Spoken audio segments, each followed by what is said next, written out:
29 मार्च 2025 को मीन राशि में बनने वाला दुर्लभ संयोग, वैश्विक प्रभाव, प्रत्येक राशि पर प्रभाव, इन सभी का विस्तृत विश्लेषण लेकर आप सभी के सम्मुख उपस्थित हूँ।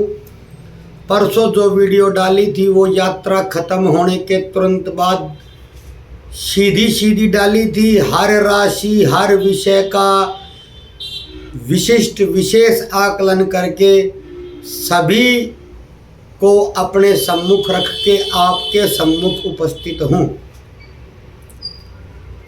यह दुर्लभ संयोग फिलहाल प्रलय का संकेत नहीं है, लेकिन यह बड़े वैश्विक बदलावों और संक्रमण काल की ओर संकेत कर सकता है।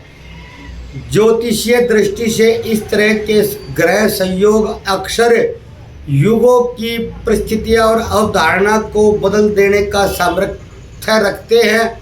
प्राकृतिक असंतुलन और नए विश्वक्रम यानी कि न्यू वर्ल्ड ऑर्डर के निर्माण का संकेत देते हैं।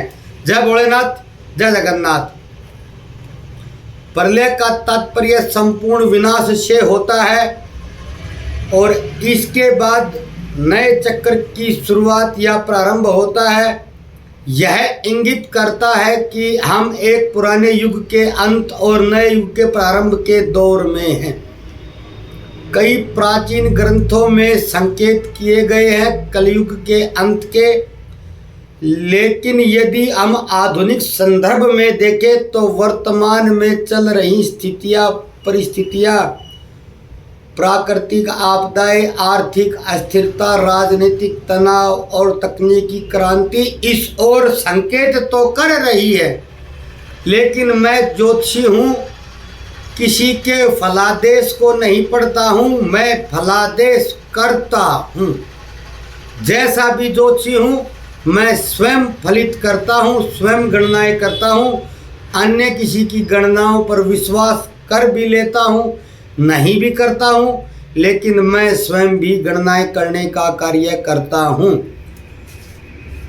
अभी ये संकेत स्पष्ट नहीं हो रहे हैं। आगे शनि जैसे जैसे गोचर में आगे बढ़ेगा वैसे वैसे स्थितियां स्पष्ट होती जाएंगी। फिलहाल मेरा ये फलादेश सिर्फ अप्रैल माह को लेकर है। पूरा वीडियो सुनकर ही कोई टीका टिप्पणी करें। बीच में स्किप करके कोई टिप्पणी करेंगे तो आप सत्य से चूक जाएंगे। मेरा ये फलादेश सिर्फ अप्रैल माह तक है, जब तक ग्रहों की ये 6 ग्रहों की पंचायत मीन राशि में बैठी हुई है। जैसे ही मीन राशि को ये पंचायत छोड़ देगी, मेरा अगला फलादेश अलग होगा। बृहस्पति अतिगामी अतिचारी मई में होंगे, उसका फलादेश अलग लेकर आऊँगा। इस वीडियो को अप्रैल माह का राशि फल भी आप मान सकते हैं और 6 ग्रहों का सम्मिलित गोचर किस राशि पर क्या प्रभाव लेकर आ रहा है, किस विषय को लेकर आपने सचेत सावधान रहना है, इसी विषय को लेकर मेरा ये गोचर है। संभावित स्थितियां प्राकृतिक प्रलय, जलवायु परिवर्तन, भूकंप, सुनामी, जंगल की आग जैसी घटनाओं में वृद्धि की ओर संकेत तो कर रही हैं। राजनीतिक सत्ता परिवर्तन, कोई युद्ध प्रारंभ हो जाए, वैश्विक सत्ता संतुलन में बदलाव के संकेत हैं। वैश्विक सत्ता संतुलन के शब्दों को बड़ी गहराई से समझें। इससे ज़्यादा बोलने में चैनल को हटा दिया जाने की संभावना है। पीछे 5 बार चैनल को हटवा चुका हूँ। नाखून कटाकर शहीद हो जाना कोई बुद्धिजीविता का लक्षण नहीं है। मौद्रिक, फिर बोल रहा हूँ उन शब्दों को, वैश्विक सत्ता विश्व सत्ता संतुलन में बदलाव, यानी कि पहले कोई और सत्ता का संतुलन साधे हुए है, अब कोई और के हाथ में होगा। मौद्रिक व्यवस्था का परिवर्तन, क्रिप्टो और डिजिटल करेंसी का विस्तार, परंपरागत अर्थव्यवस्था का पतन का संकेत ये गोचर दे रहा है। बातें बहुत गहरी हैं। परंपरागत अर्थव्यवस्था मतलब, डिजिटल का मतलब आप समझ गए होंगे। कृत्रिम बुद्धिमत्ता यानी कि आर्टिफिशियल इंटेलिजेंस और रोबोटिक्स के बढ़ते प्रभाव से नौकरियों के संकट बहुत ज़्यादा धीरे धीरे गहरा सकते हैं। लोग भौतिकता से दूर होकर आध्यात्मिकता की ओर भी बढ़ सकते हैं। कुछ लोग मानसिक तनाव और अवसाद में वृद्धि पाएंगे, पागलपन की स्थिति तक जा सकते हैं। शोर तो आता ही है, इसे झेलना ही पड़ेगा। मेरे पास लेटेस्ट टेक्नोलॉजी नहीं है। क्या हमें डरना चाहिए? नहीं, यह सहयोग भय के लिए नहीं बल्कि जागरूकता और चेतावनी के लिए है। ऐसा बदलाव मानव सभ्यता के इतिहास में पहले भी बहुत बार हुए हैं और हर बार मानवता ने नए तरीके से आगे बढ़ने का रास्ता भी खोजा है। प्राकृतिक आपदाओं के प्रति सचेत रहें, जागरूकता बढ़ाएं, अनावश्यक खर्च से बचें, दीर्घकालिक निवेश करें, डिजिटल अर्थव्यवस्था को समझें, मानसिक और शारीरिक स्वास्थ्य के लिए योग, ध्यान, मंत्र जाप, प्राणायाम और संतुलित आहार को अपनाएं, धर्म, दर्शन और आत्मनिरीक्षण पर ध्यान दें ताकि मन स्थिति संतुलित रहे। एआई, ब्लॉकचेन, मशीन लर्निंग जैसी भविष्य की तकनीकों में ज्ञान के संबंध में ज्ञान प्राप्त करें ताकि भविष्य की चुनौतियों का सामना कर सके। इसके लिए मैं आपको एक चैनल का सुझाव दे रहा हूँ, rethink AI, RETHYNK, think AI. ये मेरा खुद का चैनल है, जयदीप पारासर इसको ऑपरेट करते हैं। अतः इस परिस्थिति में डरने की बजाय समझदारी और जागरूकता के साथ इन बदलावों को अपनाने की जरूरत है। बढ़ती जल आपदाएं मीन राशि जल तत्व से जुड़ी है। विस्तृत फलादेश है, धैर्यपूर्वक सुनते रहिए। इस राशि में इतने ग्रहों का गोचर जलवायु परिवर्तन को और अधिक चरम पर पहुंचा सकता है। समुद्री तूफान, सुनामी, बाढ़ और अत्यधिक वर्षा की घटनाएं बढ़ सकती हैं। भूकंप और ज्वालामुखी विस्फोट, शनि राहु का संयोग भूकंप और ज्वालामुखीय गतिविधियों को बढ़ा सकता है। विशेष रूप से प्रशांत महासागर का क्षेत्र भूकंप की घटनाओं की चपेट में आ सकता है। ग्लेशियर पिघलने की गति तेज होगी। आर्कटिक और हिमालय क्षेत्रों में बर्फ पिघलने की दर बढ़ सकती है। समुद्र का जल स्तर बढ़ने की संभावना है। वैश्विक राजनीति और कूटनीति में बड़े बदलाव होंगे। नई विश्व व्यवस्था, न्यू वर्ल्ड ऑर्डर का संकेत। इस गोचर के कारण विश्व शक्ति संतुलन में बड़े बदलाव देखने को मिल सकते हैं। कुछ देशों की आर्थिक और सैन्य शक्ति में वृद्धि हो सकती है, जबकि कुछ राष्ट्र संघर्ष या अस्थिरता का सामना कर सकते हैं। शनि और राहु का प्रभाव सैन्य तनाव और संघर्ष को बढ़ावा दे सकता है। रूस, यूक्रेन, इजराइल, फिलिस्तीन, चीन, ताइवान जैसे क्षेत्रों में संघर्ष के गहराने की संभावना प्रबल रूप से है। गुप्त संधियां और कूटनीतिक बदलाव, कई देशों के बीच गुप्त कूटनीतिक समझौते हो सकते हैं जिससे बड़े बड़े राजनीतिक बदलाव देखने को मिलेंगे। नई वैश्विक सत्ताएं, संगठन और संधियां, नाटो, ब्रिक्स, G20 जैसे संगठनों की भूमिका में महत्वपूर्ण बदलाव देखने में मिलेंगे। बड़ी आर्थिक मंदी और उतार चढ़ाव, शनि राहु का सहयोग वैश्विक शेयर बाजार में बड़ी अस्थिरता ला सकता है। बड़ी बड़ी अर्थव्यवस्थाएं मंदी की तरफ जा सकती है। शेयर बाजार में के लिए यदि आप कहेंगे तो मैं कल परसों में एक वीडियो और दे दूंगा। क्रिप्टो करेंसी और डिजिटल करेंसी, मीन राशि डिजिटल और आभासी तकनीकों से जुड़ी हुई राशि है। इस दौरान क्रिप्टो करेंसी और CBCD यानी कि सेंट्रल बैंक डिजिटल करेंसी को लेकर बड़े बदलाव संभव है। कच्चे तेल और प्राकृतिक गैस की कीमतें बढ़ सकती है। ऊर्जा के स्रोतों की कीमतों में अचानक अत्यधिक वृद्धि या अत्यधिक गिरावट का संकेत है, जिससे वैश्विक बाजारों में अस्थिरता देखने में मिलेगी। सौर और हरित ऊर्जा को लेकर बड़े निवेश हो सकते हैं, जिससे कई देशों की ऊर्जा नीतियां बदल सकती हैं। इस विषय के शेयर जो लिए हुए हैं उसकी पो 12-35 हो सकती है।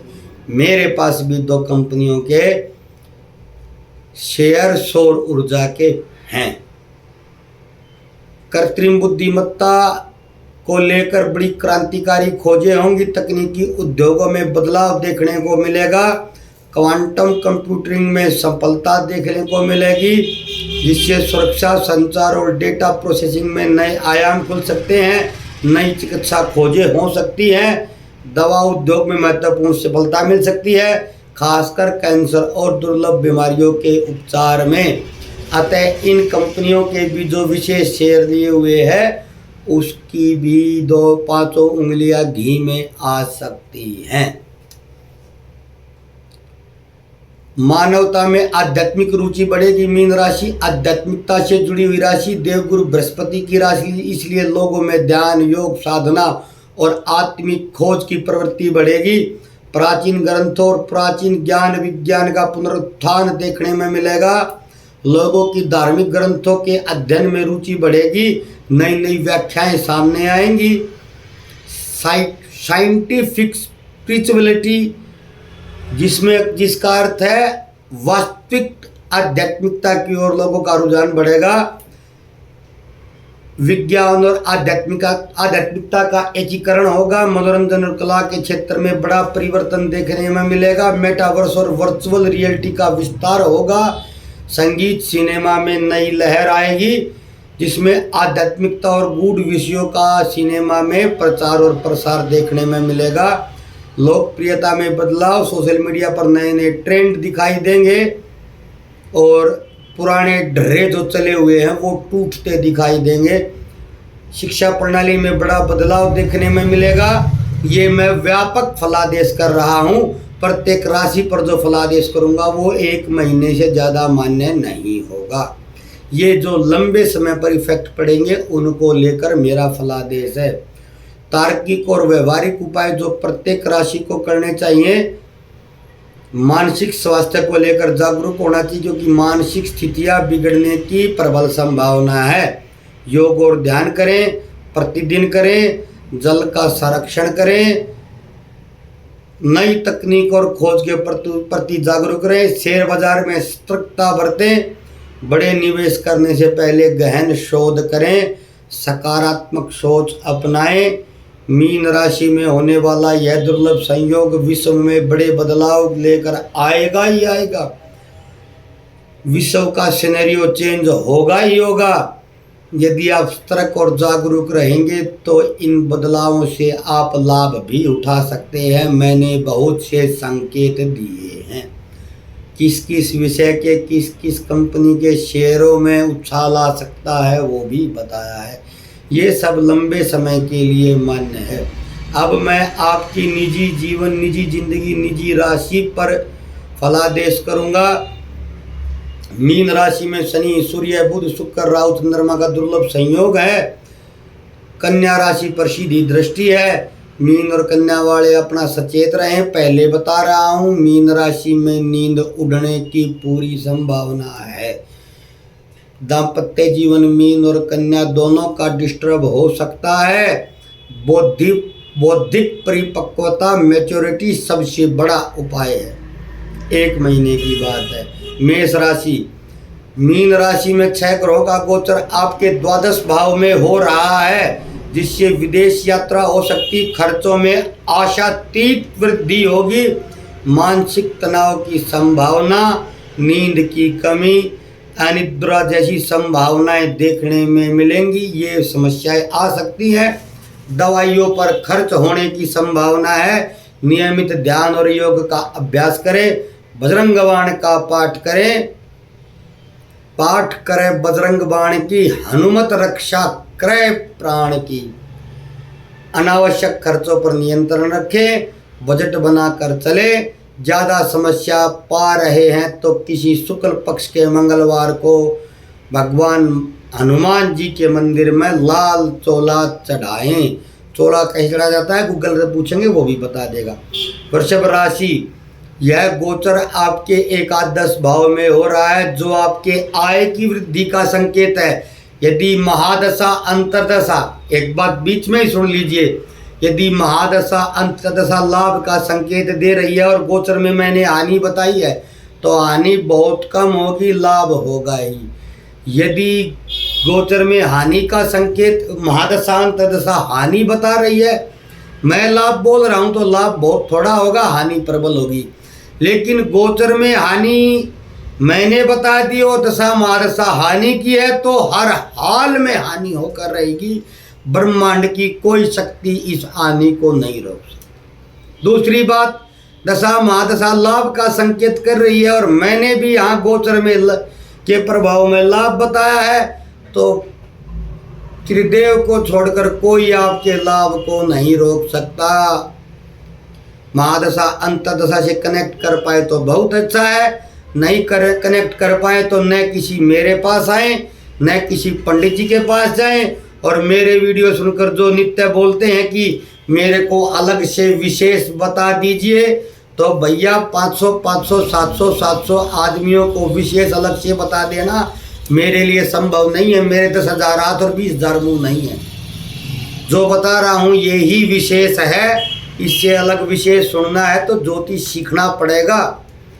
ये मूर्खता का लक्षण है। वीडियो देखते ही कमेंट कर देना कि मेरे को निजी रूप से बता दीजिए। काहे आप रामचंद्र जी के भांजे लगते हैं या राजा के घोड़े हैं, या मेरे को यही काम बचा हुआ है। वहाँ पर मैं तीखा कमेंट करने से बचता हूँ। इसका मतलब ये नहीं कि मैं तीखा बोल नहीं सकता।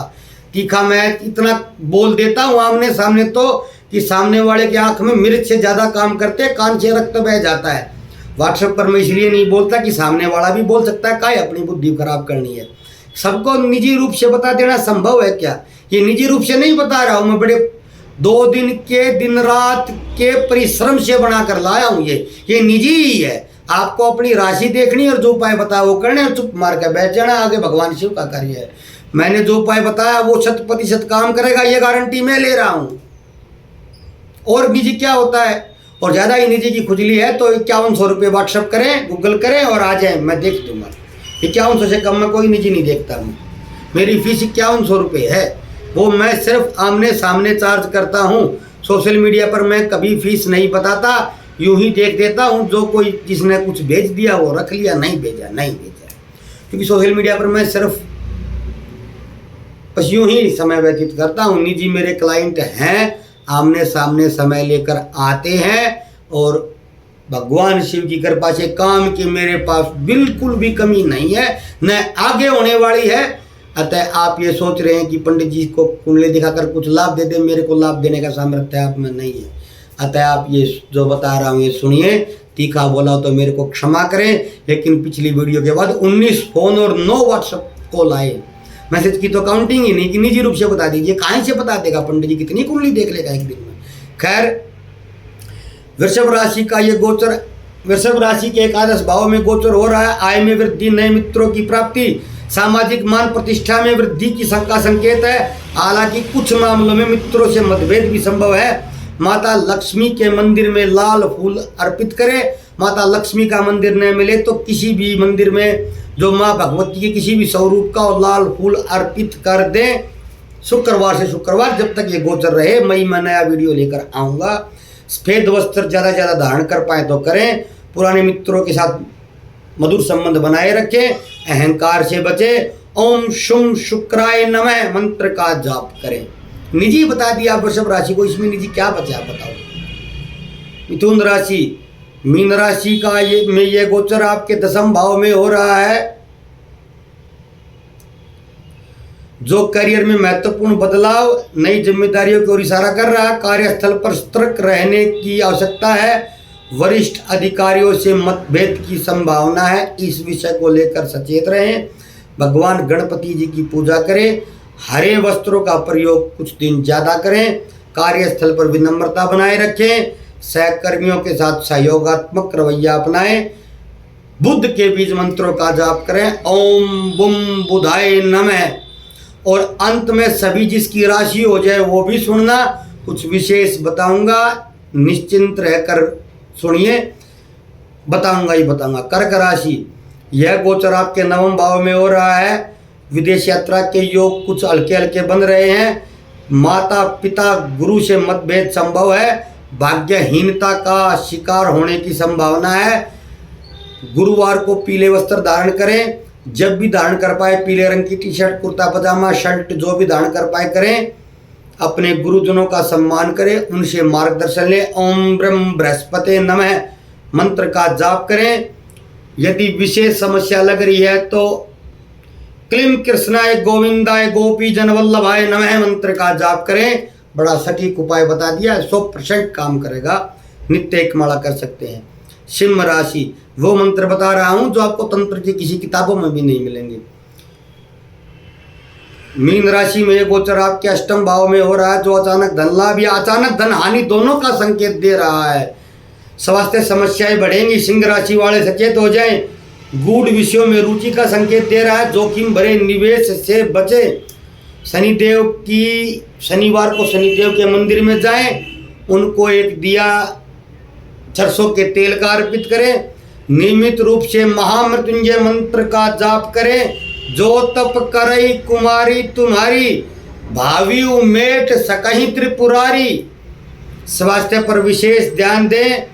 किसी निर्धन को एक छाता या जूते या काले रंग की चप्पल दान कर दें। कन्या राशि, यह गोचर आपके सप्तम भाव में हो रहा है, जो वैवाहिक जीवन, साझेदारी और व्यापारिक संबंधों पर प्रभाव डालेगा। दाम्पत्य जीवन में तनाव मतभेद उभर सकते हैं। शुक्रवार को माता दुर्गा की पूजा करें। सफेद चंदन का तिलक अपने माथे पर लगाएं। जीवन साथी के साथ संवाद में मधुरता बनाए रखें। कटु वचनों का प्रयोग न करें। हमारी मैडम जी की भी कन्या राशि है।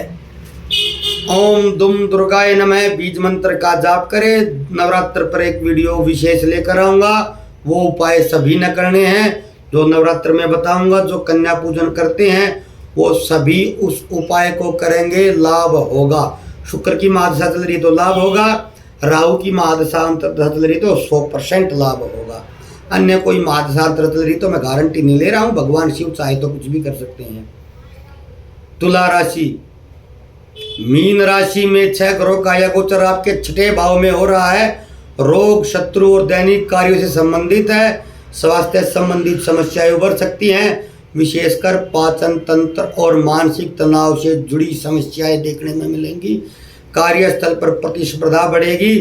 शत्रु सक्रिय हो सकते हैं। रोजाना प्राणायाम करें, ध्यान का अभ्यास करें ताकि मानसिक शांति बनी रहे।